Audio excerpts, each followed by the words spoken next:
Okay, we were talking about counting things, and we had talked about combinations and permutations, and I want to talk about some connections between them and then do a bunch of example problems involving poker hands.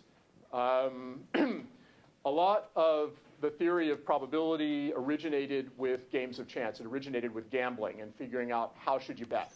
How should you bet in order to maximize the amount of money you walk away with.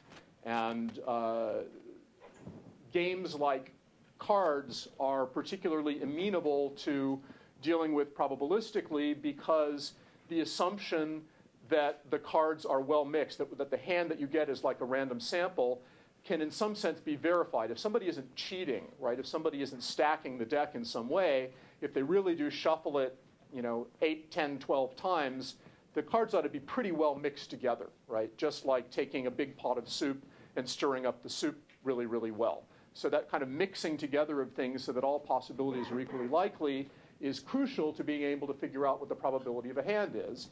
And it's an assumption that is justified in many real-world situations, but certainly not in all. And it's an assumption that is made in many cases where it actually doesn't apply. It's not a good assumption. So we want to be really careful in distinguishing between things that are haphazard or sort of unpredictable from things that are actually random in a well-defined sense. We'll be getting there maybe later this lecture, certainly next time we get together. But meanwhile, we're talking about counting stuff.